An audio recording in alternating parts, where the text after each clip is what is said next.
Thank you, Cliff, for the kind introduction. Good morning and welcome. My mission is to discuss the biology of triple-negative disease. And before I get into that discussion, I just wanted to make a comment about some of the elegant work that we saw presented the other day by Yossi Yarden. He showed us these beautiful schematics of circuits, networks, if you will, of signaling proteins and their interactions. And these beautiful schematics, I think, highlight the signaling events that one would expect under normal physiologic circumstances. And they're very valuable because they describe the input layer of ligands and receptors, the network layer of signal transduction proteins downstream, and then finally an output layer of physiologic events that are governed by activities within the network. But really what stumps me, literally, is how to interpret this type of information in the context of malignancy rather than normal physiology.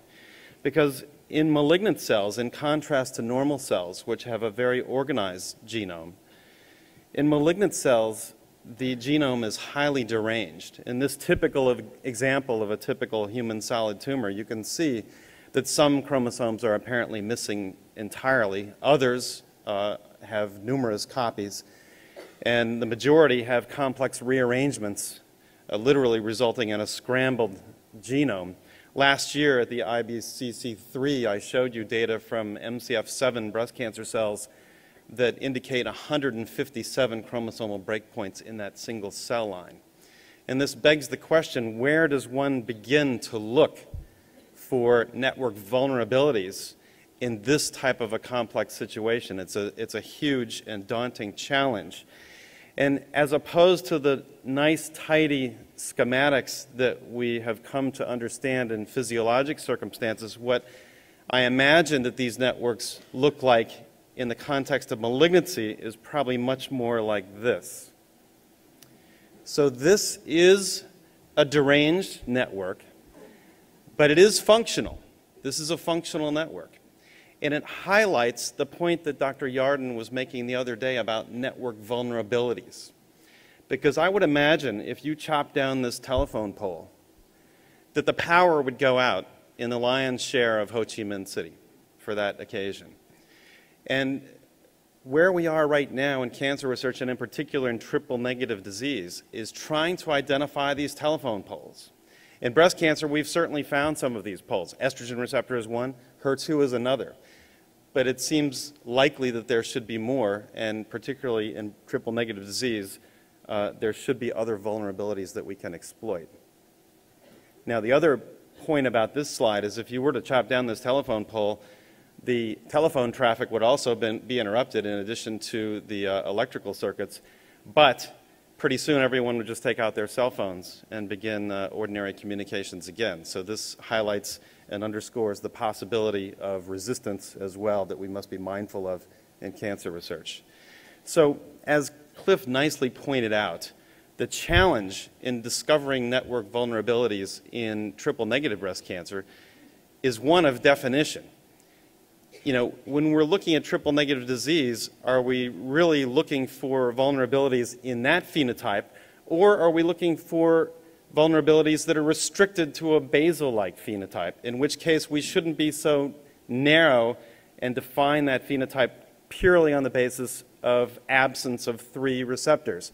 Rather, basal-like can include some ER-positive samples, for example. So positive selection for particular phenotypes, in my view, and I agree with Cliff on this, is probably more likely to be productive and fruitful in future classification of triple-negative disease, and also for any network vulnerabilities that we might want to exploit in breast cancer. As Cliff rightly pointed out, and this illustrates further the complexity of triple-negative disease, there are many subsets, one of which is the BRCA1 mutant type of breast cancer. And the lion's share of these are a basal phenotype. And as you know, BRCA is involved in repair of double-stranded DNA breaks by homologous recombination, and a defect in this ability to repair DNA breaks will result in an accumulation of mutations. And that is the phenotype that we see in BRCA germline mutation cases. Now, what does the chromosome sum of gains and losses look like in a cohort of triple-negative breast cancers as compared to what one might expect in a BRCA1 defective situation? This is from a paper that was just published showing an array CGH experiment where the chromosomal gains are indicated in green and the losses are indicated in red, deletions in red. And as you scan along the chromosomes, you can see in triple-negative breast cancer there are numerous areas of chromosomal gains and losses in a sawtooth pattern.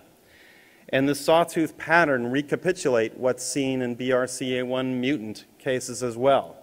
In fact, we know that triple-negative breast cancers are contaminated by a fraction of BRCA mutant cases. In one study, as many as 11% of unselected patients, but this is, of course, depending on the age and the ethnicity of the cohort under study. P53 is frequently, if not invariably, mutated in basal breast cancers, 82%, and probably that pathway is affected in essentially 100%. RB inactivation, decreased ATM expression. And if you look at these chromosomal gains and losses, you see gains in 1q, 3q, 7q, 8q, and 10p, and losses of 4p, 5q, 7p, 8p. 5q is a locus for several DNA repair genes, for example. And these gains and losses phenocopy BRCA1 mutated tumors. And this raises a theorem that shared genome-wide expression and array CGH patterns between BRCA1 mutant and basal breast cancer may reflect shared defects in DNA repair processes. And a corollary to this theorem necessarily would be that sporadic non-BRCA mutant basal breast cancers may be especially sensitive to DNA damaging agents, if this theorem is correct. So to test this hypothesis, we looked at our database at University of Miami, and for the better part of the last decade, Dr. Judith Hurley has been uniformly using platinum-based chemotherapy induction regimens for the treatment of locally advanced triple-negative disease. And these have also been docetaxel platinum combinations. So in our database, we identified 125 subjects, and this is work done by Pablo Leone, who's one of our interns in the Department of Medicine at University of Miami. And he identified these patients, all of whom had locally advanced disease, triple negative, mean tumor size of 9.5 centimeters. You can see the T-stage distribution there. Over 90% are T3 or T4. You can see about a third are N2 disease, 11% inflammatory. All these were uniformly treated with docetaxel and platinum salts in the neoadjuvant setting, sometimes with AC afterwards, and sometimes AC was given in the adjuvant setting for 4 cycles. So 4 cycles of docetaxel platinum and 4 cycles of AC. The pathologic complete response rate in this cohort of 125 patients was 34%, again with a mean tumor size of 9.5 centimeters. So we were fairly impressed that this speaks to the efficacy of platinum-based induction regimens in triple-negative locally advanced disease. Moreover, those patients who achieve a pathologic complete response in the breast and axilla do enjoy significantly prolonged overall survival as well as relapse-free survival. And you can see the Kaplan-Meier analysis shown. These differences are highly statistically significant. Another observation that Pablo made is based on the fact that for a period of years, when marketing forces suggested that carbo was equal to cis, Dr. Hurley had switched to docetaxel carboplatin. But after a period of years, she stopped using that regimen because in her experience, not actually looking at any data, but her experience dictated that the carbo-treated patients weren't faring as well as her recollection of the previous era when she was using cis, and so she switched back to cis. So the majority of patients in this cohort were treated with cis, while some had carbo. And when Pablo plotted the cis versus carbo-treated patients, there was indeed a difference. But I reassured Pablo Leone that this was probably just a vagary of retrospective subset analysis, and I assured them if you did a multivariate analysis controlling for other factors that are known to be associated with outcome in locally advanced disease, that this would probably just go away. So when we did the multivariate analysis, we couldn't get this signal to go away.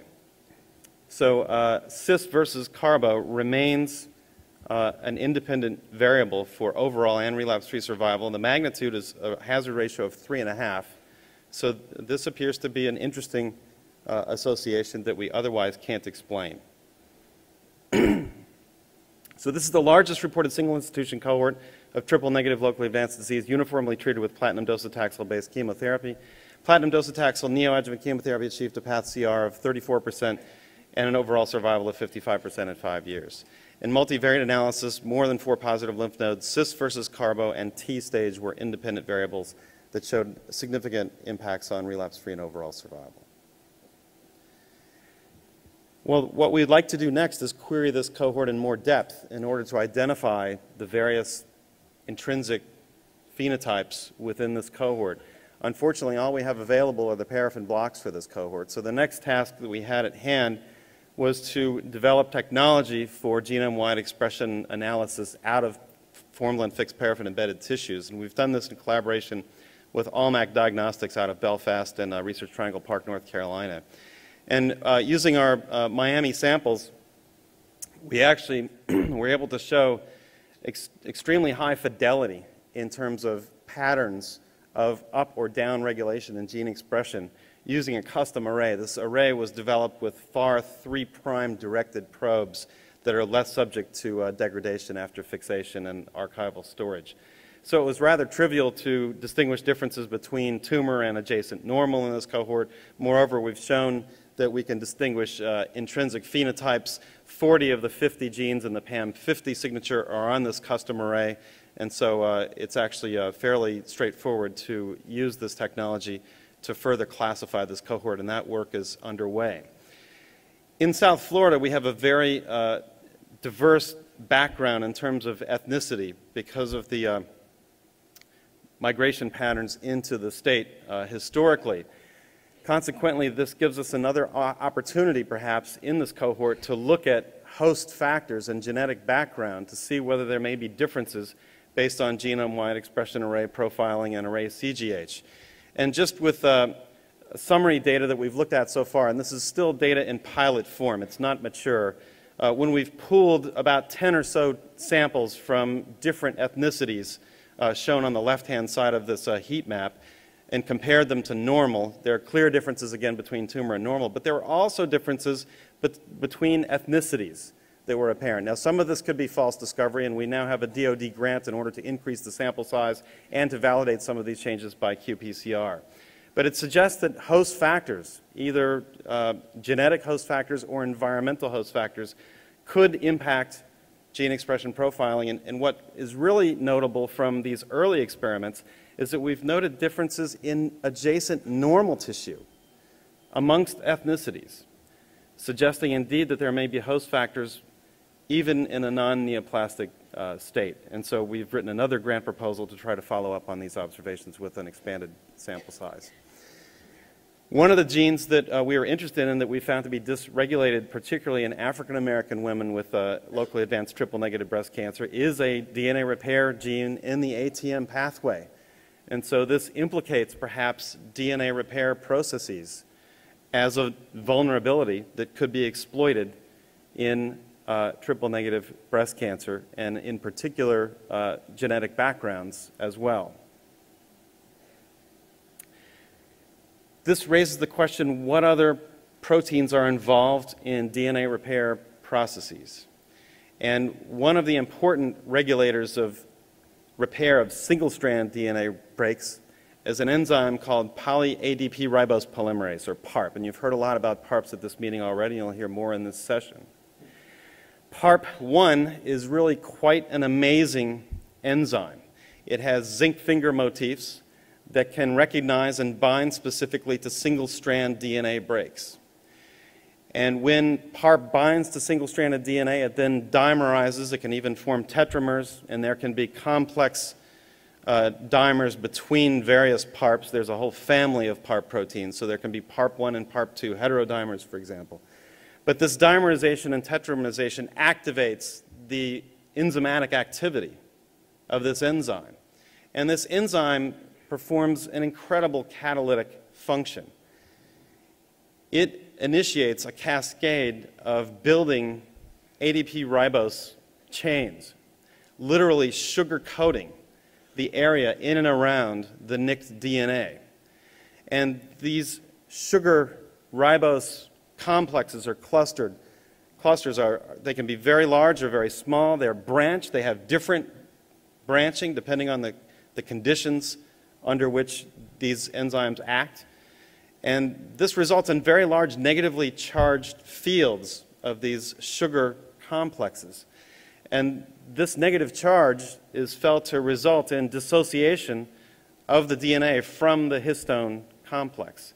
And that would then allow access for the DNA base excision repair machinery to gain access to the nick and repair it. And then there are another set of enzymes, PARGs, that rapidly digest these sugar groups.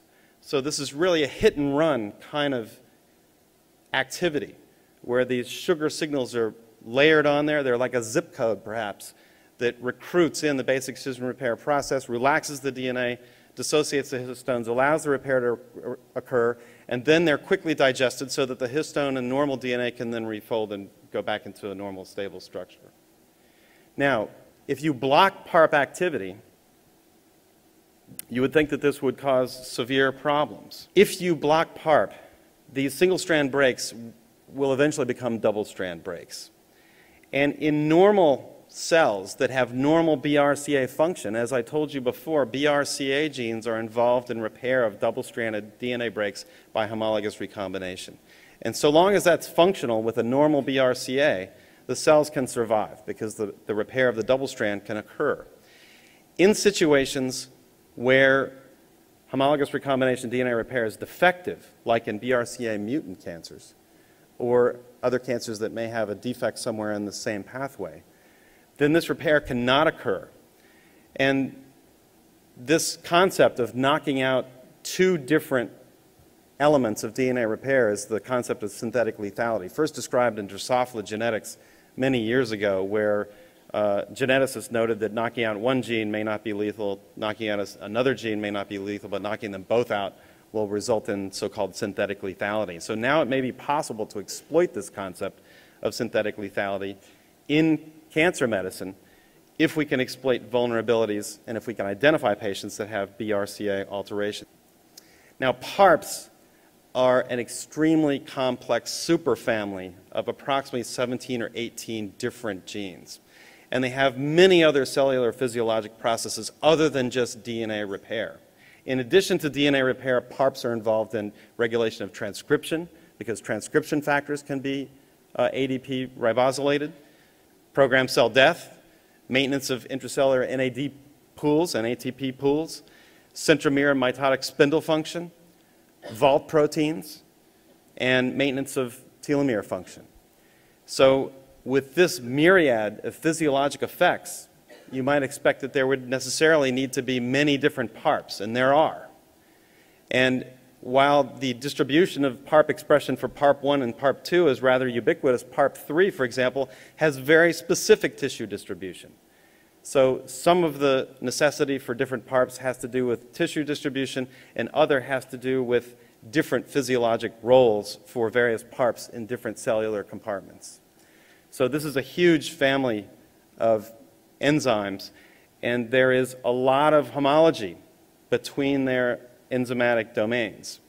And PARP inhibitors that are designed to block the NAD association with the enzyme, in theory, might have off-target effects with other PARPs. So we have to be open-minded and consider that possibility as we move forward in the clinic with PARP inhibitors.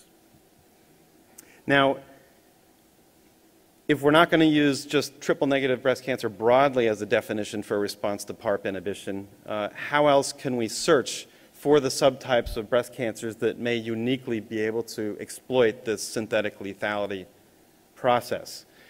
I don't really know any other way myself to try to understand which types of breast cancers may benefit from this approach than an empiric approach. And so what we're starting to do in the lab is assemble cell lines that are triple negative, single positive, double positive, and everything in between. We have the classes of cytotoxic agents at hand that we commonly use to treat solid tumors, including breast cancer. And so we're starting to look at the effects of PARP inhibition. And as our first foray into this, we're using an siRNA knockdown vector, which, as you can see in several cell lines that we've tested now, efficiently knocks down PARP1 expression specifically. And so we can use this as a surrogate as to what we might expect from synthetic PARP inhibitors. We'll extend these experiments with actual inhibitors later on. Our first task was to understand whether or not exposure to any of these cytotoxics might actually activate PARP expression and make it more difficult to knock down. And so we did a series of experiments where we incubated cells with cytotoxics first and looked at whether the vector was still efficiently able to knock down PARP. And what we found is that PARP is actually degraded. And we think that this is a result of the fact that PARP1 is a substrate for caspase-3 and caspase-7. So as the cells are undergoing apoptosis after exposure to cytotoxics, there is cleavage of PARP, and PARP1 cleavage is a commonly used readout in the laboratory for induction of apoptosis. So we are very definitely able to continue to knock down PARP expression even in the face of cytotoxics. So this we do not feel will be a limiting feature of this set of proposed experiments. So what we're doing now is we're going through each of these classes of cell lines, knocking down PARP, studying the dose response curves for each of the classes of the commonly used chemotherapeutic agents in an empiric fashion to see if we can identify whether other breast cancer phenotypes other than triple negatives might also benefit from PARP knockdown. Moreover, we're trying to understand which cytotoxics in particular might be best suited for exploiting this kind of a process. And so far, we just started this about a month ago.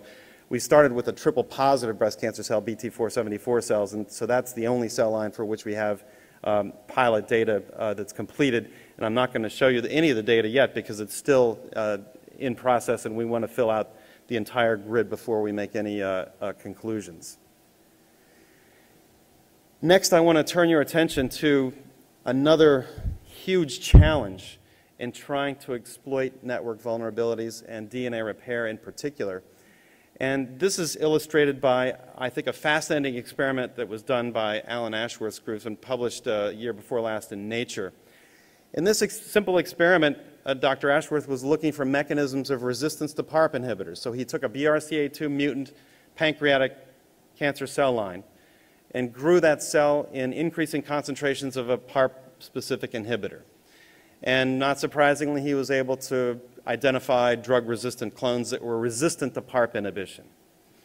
And in this particular pancreatic cancer cell line, the mutation in BRCA2 results in a premature stop codon, which you can see on the second row of this chart here. So this premature stop codon results in a truncated BRCA2 that lacks the DNA binding domain and nuclear localization signal altogether. So it's a completely dysfunctional BRCA2 in the cell line under study.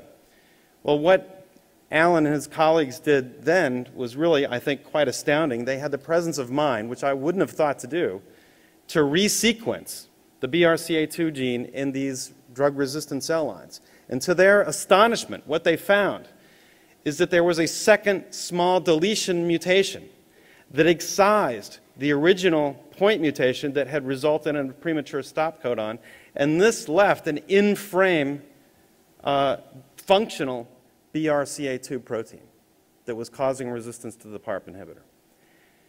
And you can see two clones there that showed this restored open reading frame. Now, this is an astounding result, and it goes to show you that one dumb tumor is smarter than 10 oncologists.